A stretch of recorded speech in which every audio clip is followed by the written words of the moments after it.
I'm so glad to be joined in Montreal. Dr. Bingbing Li, Assistant Professor of Environmental Sciences of Environmental Research Center at Duke Kunshan University. In Alaska, Rick Steiner, Marine Conservation Biologist. In Anchorage, Alaska, founder and director of Oasis Earth. In Islamabad, Muhammad Irfan Khan, professor and founder of the Department of Environmental Science with International Islamic University. Last but not least, in Vancouver as well, Kai Chen, professor at the Institute for Resources, Environment and Sustainability at the University of British Columbia. Good to see everyone here. So COP15 eventually started, long overdue. How do you see the proceeding of the discussion so far? Bingbing, you're there. Thank you for the question, Tianwei. And we have this negotiation actually going on before COP for actually 3 days and discussing the global biodiversity framework. So the idea is trying to make sure a lot of the text in brackets, which is uncertain to be certain. However, the first 3 days was not that productive. Still, there are a lot of questions related to the text and where we should go with these targets. So a lot of the discussion actually will be pushed to COP. So hopefully a lot of the texts and agreements can be reached like during COP. Mr. Steiner, many of the discussions are long overdue. We know they were discussed for about a few years already. Will we see some hope? Well, I guess we hope so, certainly. These international convention conferences of parties can be long and arduous, and they could get hung up on wording details, as Bingbing was just saying earlier. But they're extremely important. I mean, this particular COP is extremely important because biodiversity on the planet is an absolute crisis. We've lost about 1 million species already in the last 50 to 60 years. We have another 1 million species at risk of extinction in the coming decades immediately. And we can't afford this. I mean, this is a suicidal procedure that we're going through here, humanity. And so we need to fix it. We need bold leadership at this meeting, not just writing a text. We need to see a legally binding instrument with sufficient financial resources and consequences and sanctions for non-compliance. So we're hoping, fingers crossed. I think I fully agree what has been said now. COP to COP, I said earlier regarding COP27 also, because we set some agreement by 2020, which we call the Kaiji or something agreements, but they could not be fulfilled according to UNCBD 2020 report that the targets set for 2020 has not yet been fully implemented. Now we are going to set another 2030 targets. I think the target could not be met because of the reason that the financial support is not provided and the proper instruments and frameworks not in place. The biggest difficulty I see is that the mechanism is not really appropriate for the nature of the problem. Professor Steiner mentioned an aspiration to have a binding target and penalties for not reaching those targets. And unfortunately, this kind of a conference of the parties is not likely to yield that kind of progress without decades and decades of work. The reason is that any individual nation can veto any kind of an agreement. And there are lots of reasons that nations will want to do that. So at the moment, I don't think that we're going to see that kind of a rigorous structure to actually bring about real change unless we step outside of the Conference of the Parties and we start to use trade-based agreements, basically. And until we see that, I don't think we're going to see real teeth in any of these policies that come out of it. Is that the solution? Bingbing, what is your take? So I think I heard Chen mention teeth, and actually this is what have been discussing a lot here at this COP or before the COP. It's because why we are failing RG target is because of the CBD does not have teeth. So right now, one of the negotiations is actually we need to have monitoring and reporting system that can hold different countries accountable. So a lot of the targets, actually, people are trying to see whether we can have indicators and to track the progress, and then to see if countries are actually fulfilling their goals or targets for their responsibility. But there are 36 headline indicators. Only 9 of them are ready to use. A lot of them are still in development. So whether science can actually provide an answer, I think some of the science is ready, but still, for example, ocean, deep ocean, do we have monitoring system for that? Probably it's not ready yet. So a lot of the money actually need to invest into this area. And that's what developed countries would like to use their money for monitoring and reporting, but relate to development, how to help the development in developing countries. A lot of developed countries are still like debate about that. So whether we have financing mechanism ready to actually help to reach that post-2020 global framework is one thing we need to watch closely for this COP. I think I have already learned a lot, so are my audience. So we point to different directions, yet there is a lack of commitment. One of the priorities of commitment, of course, is funding, but there is the issue of common but differentiated responsibilities, even though we don't mention about that phrase much anymore. About developing and developed economies, Professor Khan, go to you, since you are coming from a developing country. Tell me more about your thoughts on this debate, whether this debate is only shall I say, the masks of politics, or is it the real essence of the debate? I think this whole debate is around not only the science of biodiversity, it's very much related with trade, commerce, economics, and all these things. So those kind of agendas will definitely play the role inside, because that's why you see there is no leadership, the high level leadership from the members of the states of these parties. But what is happening here? They are just negotiating certain with respect to different aspects of trade. For pharma industry, that is the biggest users. They are pumping a lot of money on their research and taking the resources of the area.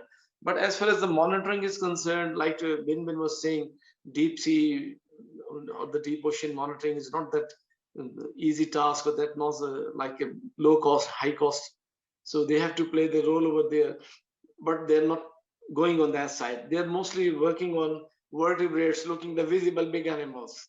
You see, the mammals, the birds, the reptiles, very visible. So you can see, they are around over here. But there's a huge number of biodiversity other than these big vertebrates, animals. And for that reason, I think it will be moving more around the economic benefits or the political economy. Mr. Steiner, is Professor Khan point on? Yeah, well, he's definitely right on. And the issue we've all skirted around, we mentioned, all of us, I believe, is the issue of economics. We have to find a way to put sufficient financing into biodiversity conservation, climate mitigation and adaptation, pollution abatement, sustainable production and consumption, sustainable cities, et cetera. Governments have to do their job, and that is to look out for the welfare of all of us. So far, they have failed. What governments should do, and I think this really falls squarely with the G20, the G20 are responsible for 80% of the global GDP. These are the wealthy nations in the world who have caused most of the impact on biodiversity and most of the climate impact. And so the G20, I think, has a sacrosanct responsibility to come up with a fund of about $2 trillion annually to fund the transition for the other 170 nations in the world, and to spend a similar amount domestically to get our acts together. That's in the US and China and Russia and India and Argentina and such. Because we need to put adequate funding into this, and that would be through the GEF, the Global Environment Facility, which is UNDP, United Nations Environment Program, and the World Bank. This is a facility set up to do this to channel this sort of funding into countries that want to do biodiversity conservation. The mechanism is there, the money is not. We know exactly how to get the money. We need to do it. But let me go to you, Ms. Lee. How do you see the issue of funding? So right now, if we're looking at the funding gap, the estimate is about 700 billion per year. And then the funding right now we have for biodiversity conservation actually is far less than that. And a lot of the funding not only goes for conservation, but actually for transformative changes in production as well. For example, reduction or elimination of harmful subsidy. So a lot of this actually means we need to change our fishery, we need to change our agriculture.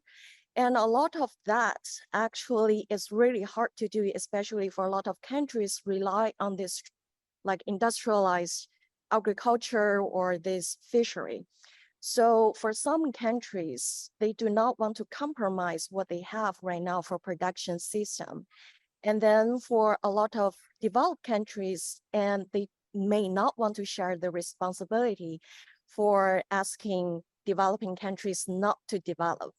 So there is a demand from developing countries right now want more money, but then for a lot of developed nations, they will say, okay, you need to track your changes and can show it is effective. Otherwise, we do not want to commit the money. So now it's an egg and chicken issues. Which one want to compromise first and commit? So, and another difficulty is the efficiency of the funding, because right now the multilateral like funding system is kind of slow. So for a lot of developing countries, they're kind of like hard to get the money in a short time. So they want some faster funding mechanism. So there are two things to work on to make it work. I think it's really important that we distinguish between the funding that's needed to take conservation measures, and then, as been said, the need to change how we spend money that we're already spending, that's already allocated to boosting industrial production, resource extraction, et cetera.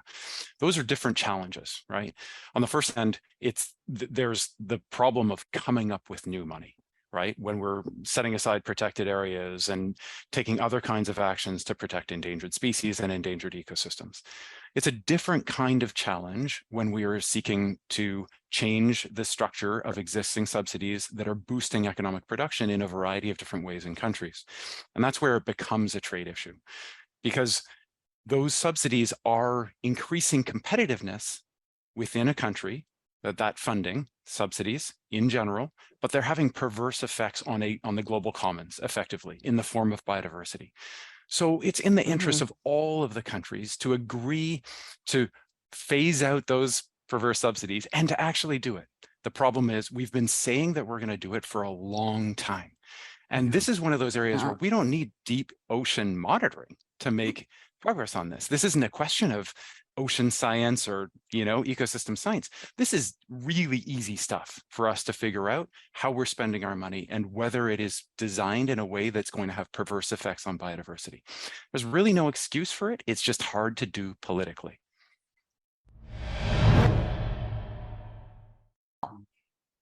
Why is there, even on that small amount of money, it is almost impossible for nations to come together?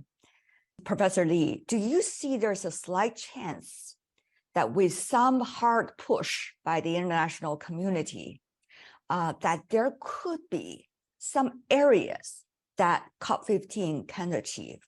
There are some hope because there Sorry, this is $1 trillion question. I throw it to you first.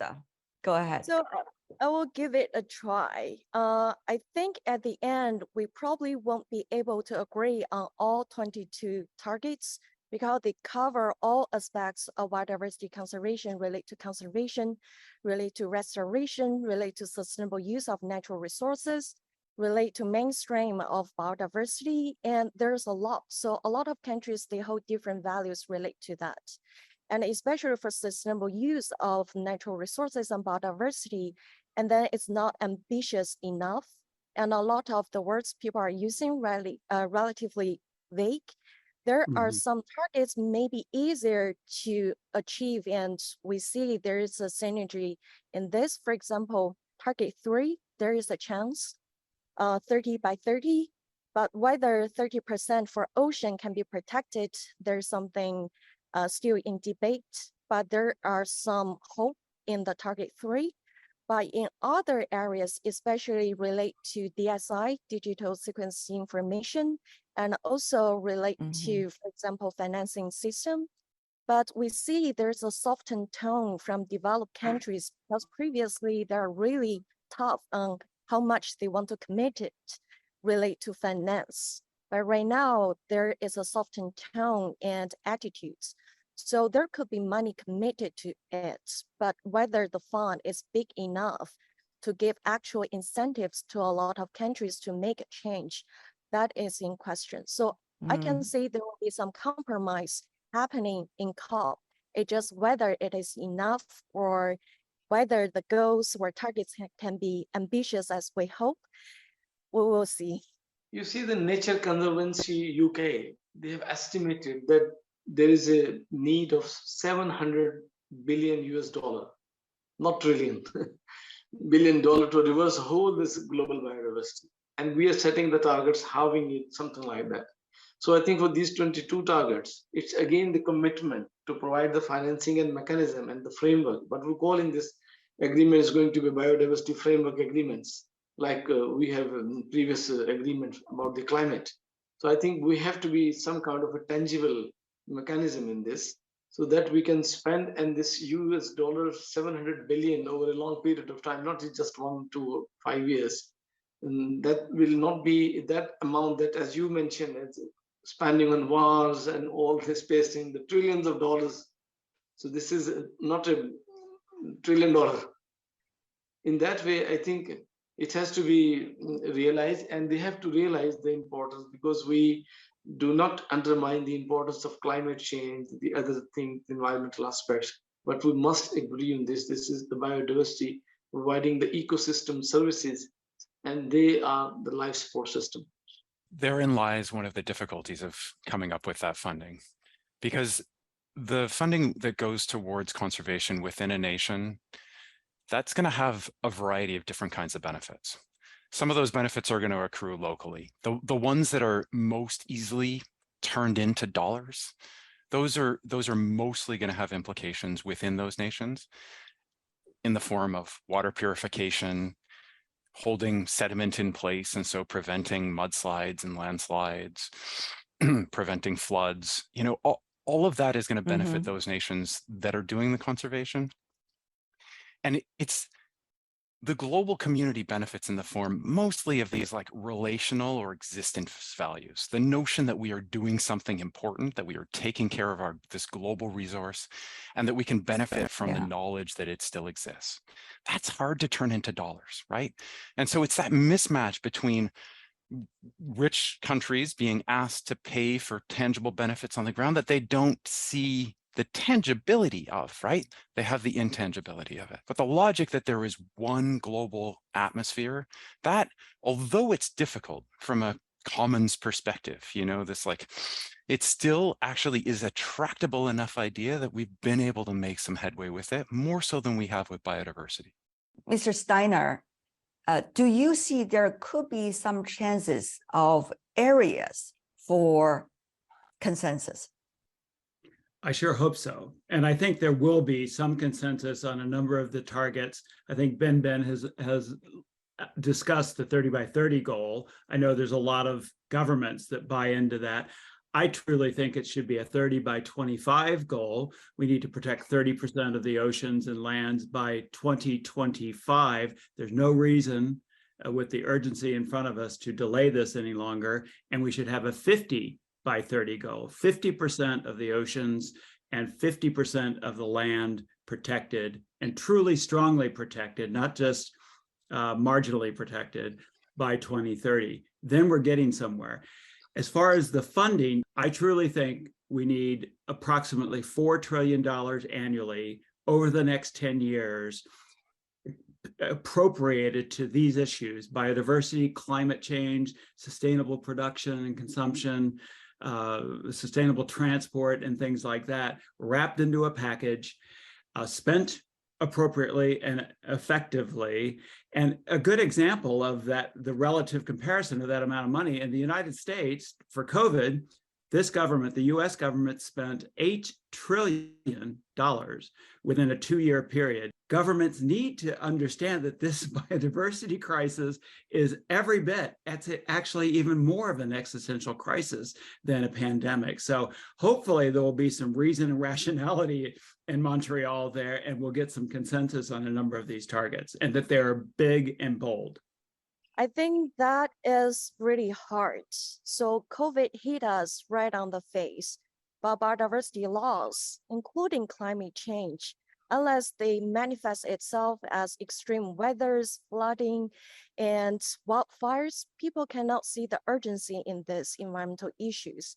And I think biodiversity loss even have a longer result chain than climate change sometimes to people. If you ask people, what is biodiversity? Even now, for a lot of people wandering around in Montreal, and even for COP, they do not know biodiversity, why it is important, why losing it can cause a problem.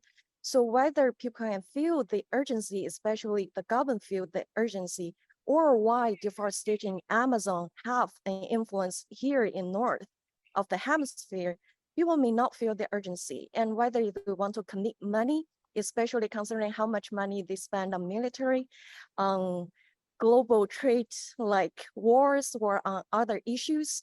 So that is why it is hard for the countries to commit even just a little bit of this money to deal with these global issues. How are we, doing this comparison between how climate change is being dealt with and the mechanism come up to deal with it so far, vis-a-vis what we have as tools in terms of biodiversity? Yes, as the Benjamin was saying, as a common person, even the politician, even the many leaders, they don't know the importance of biodiversity, so they don't give in.